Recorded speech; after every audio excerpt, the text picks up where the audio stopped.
Good evening, everyone, and welcome to Thursdays with Toni and Trish. Welcome to another Throwback Thursday episode. And for today, we will be having some reflections on, how we've been before and who we actually are now and who will we be becoming more in the future.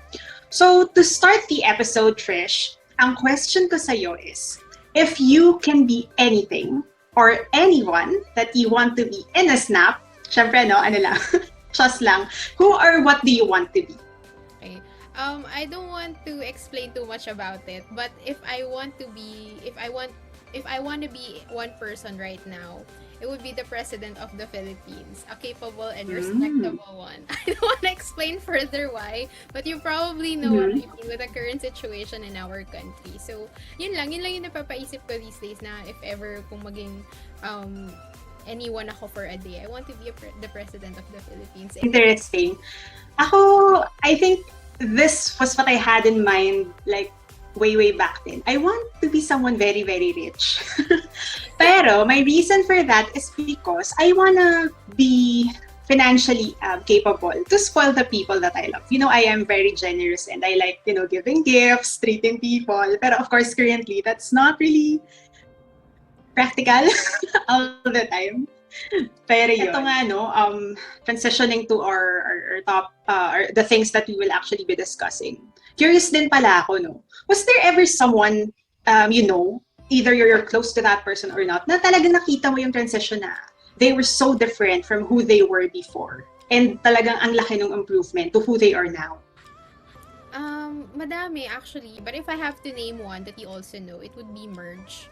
Kasi knowing her before, very, YOLO. Sa kanya ko nga natutong maging carefree and to be not an overthinker at all times. But right now, I can see how she transformed into a mature professional. So, yun yung nakita ko talaga throughout the years. What about you? May nakita ka bang ganon?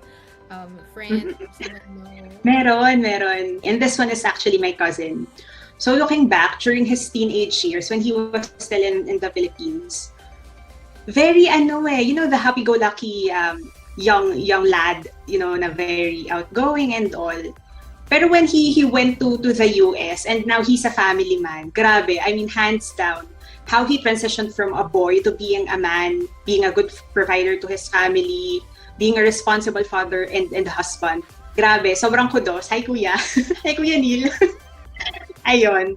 Okay. So, yung yung sa topic naman natin talaga, ang una kong itatanong sa Trish, what was yung serious profession na? I know you wanted to be a ninja before, pero let's really talk about, the serious profession that you actually thought of becoming before. Mm-hmm. And how is it different or paano siya na-relate sa kinahantungan mo ngayon? Actually, besides sa pagiging ninja, seryoso naman ako back then. Pero nung college na ako, I really wanted to be a corporate lawyer someday. Bala ko nga na gamitin yung units ko sa HR to eventually go to law school. But I guess financially, hindi tayo mayaman. Anyway, it's gonna be very expensive for me to study first. Syempre, pag hindi ka magtatrabaho, you have to focus on your studies. Syempre, di naman ako rich kid. So, I really thought na maybe I can still do something that can help people without spending too much money on school. So, na-realize ko, sige, why not just pursue what I love doing, which is, HR-related stuff. And then eventually, I became a recruiter. And the rest is history. I love what I'm doing right now. Pero I can say na I'm frustrated ako lawyer. Pero, ayun, I don't have that much courage as much as my sister is. Very courageous kasi siya, very brave siya. So, ako hindi. So, na-realize ko rin na hindi ko na rin siya calling. Because every time I argue, every time that I am mad, or every time I justify myself, I cry. Syempre, kung haharap ako sa hukuman, tapos i-defend ko yung client ko, diba? Baka umiyak-iyak lang din ako. So, yeah, I realize it's not for me rin naman. Ikaw ba, Toni? Good reflections. Ako, I fell into the trap of the very famous, I wanna be a doctor when I grew up. Yun yung very first talaga diba? Elementary. Tapos, parang, ewan ko, every year yata nagpapalit. Parang, at some point, I also wanted to become an engineer, like my dad. Tapos, parang, ang dami palang paperwork. Pag engineer, wag na lang. I mean, the things that you think about as a kid, na parang, something may seem fancy, or something may seem very, parang, ang ganda tignan, but when you see the actual work that you will be doing, nah, that's not for me. Tapos parang ang huli kong naaalala, I wanted to be a singer. Kasi, I was passionate about singing then. Pero yun, looking back now, we're HR professionals. I'm doing recruitment. Okay din, ang layo, no? Parang ang layo sa field na gusto natin before. Pero parang pag iniisip ko, like what you said, baka hindi kasi talaga yung mga iba. Kaya nag-change yung mind natin. And generally, I'm happy that we're excelling in what we're doing right now.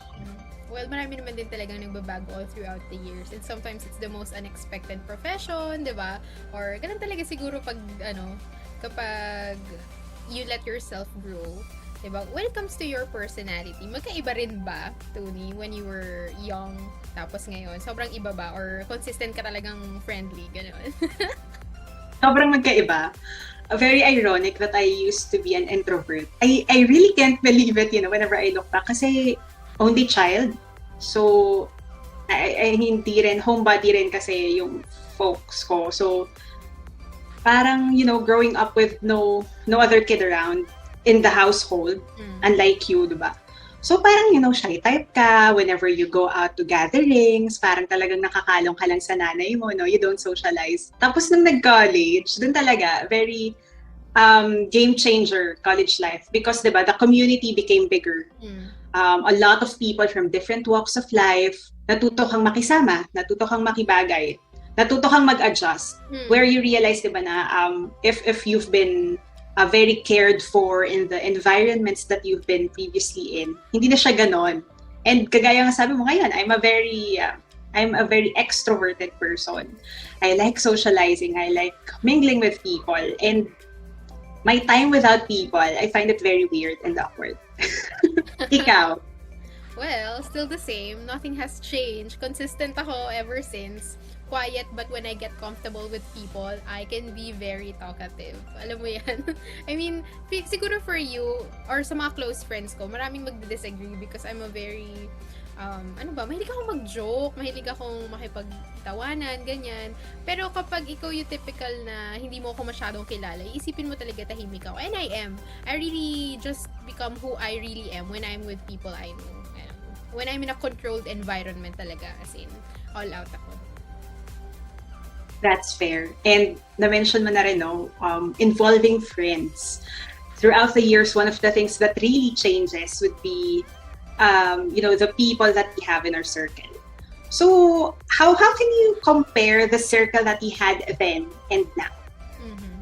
Actually, I have lots of acquaintances growing up. Actually, till now, because I believe in the power of networking. Madali for me kumuha ng information or to seek help because of them, because they have this experience, diba? Kasi importante talaga na you have those people. But the people I really confide with, I guess it was just innate for me to keep it small ever since. I do not like people knowing too much information about me.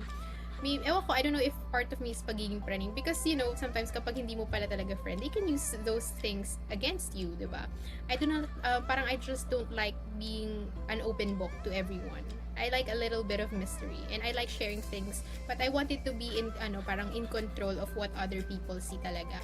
I always focus on quality ever since. Kasi having lots of friends can be high maintenance. Isipin mo kung, di ba tayo, we spoil each other. Isipin mo kung 20 Toni yung ganun sa buhay ko. Hindi na naging broke na ako, di ba? So, ayun. I like to keep it small but solid. Ako, when I was younger, I always wanted an older brother. So, in my younger years, especially I think teenage years, my circle was mainly guys.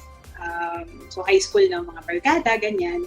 And then, I think medyo nag-start nung college din na talagang solid na consistently I'm with females. And right now as an adult, I think when we discussed in one of our episodes about relationships, when you become an adult, you appreciate the female friendships that you have or that you have acquired.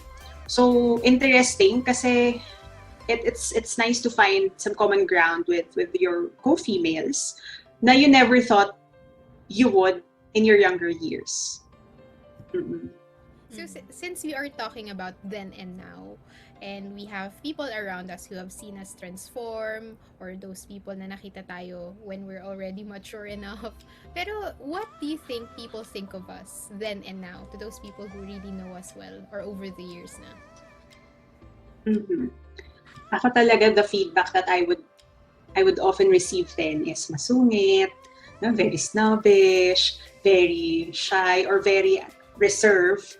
Because, I really don't socialize. And right now, exact opposite. Like, people would tell I'm very talkative, I'm very sociable, outgoing, yun nga, basically extroverted. So, sobrang opposite. But even if you said kanina, no, na ikaw somewhat same, were there any interesting differences from your then and now? Hindi. Same pa din. Same pa rin yung itsura ko eh. Parehas pa rin bilog yung mukha ko. Hindi, I mean sa feedback nila. Wala, alam mo same. Whenever I ask people na naging close ko na, tapos pagtatanong ko, ano ba yung first impression mo sa akin? Di ba yung mga ganun?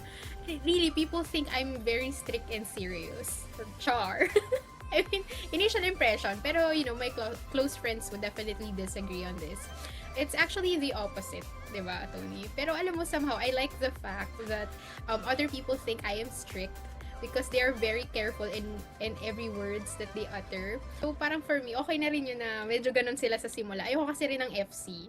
So, mabuti ng, best foot forward sila whenever they try to get to know me. And they're polite, they're very careful, and they see you as strict and serious. So, okay na rin. Then, saka na lang siguro maging comfortable along the way.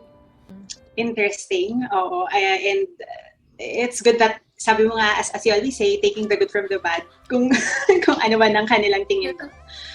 Pero the thing is, Trish, no, whenever we do comparisons generally in life, especially when we're reflecting on ourselves, we eventually realize that we really have the power to shape who we want to be, if ever we did not like who we have been in the past. So, any reflections on tonight's topic? For me, is to focus on your authenticity.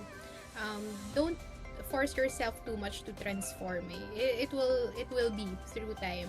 I just wanted to share as well na do not conform to the pattern of this world, but be transformed by the renewing of your mind, and you will be able to test and approve what God's will is. You are who you choose to be, so you should be careful who you choose to be. The decisions that you choose now matter. Ang ganda ng sinabi mo, parang ang hirap sundan. But yeah, I agree with you dun sa part na hindi mo pwedeng ipilit yung pagta-transform. Let things take their natural course. Sometimes you may not help, you can't help but compare yourself to the progress of the character development of others. Pero you need to accept that we really have our own time zones. Probably it's not yet your time, or you haven't been given that life experience. That will be your wake-up call na this is who I really want to be.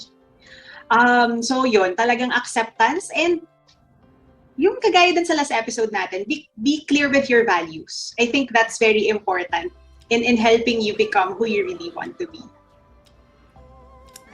Well, that is all for today. Okay. Thank you so much to our listeners. But of course, we are here also to promote. We are on Spotify and YouTube. Yes. So thank you for watching this episode. You can catch all of our previous episodes as well here on YouTube, in our channel Thursdays with Toni and Trish. But you can also listen to some of the episodes on Spotify, Apple Podcasts, and Google Podcasts. So the links will be posted in the description box. So if you like this video, give it a thumbs up. If you're interested to hear it instead, please follow Ask Trishy podcast on the said platforms. And again, we will be seeing you in the next episode. Thank you for watching, and this is Thursdays with Toni and Trish. Have a great night, everyone. Bye.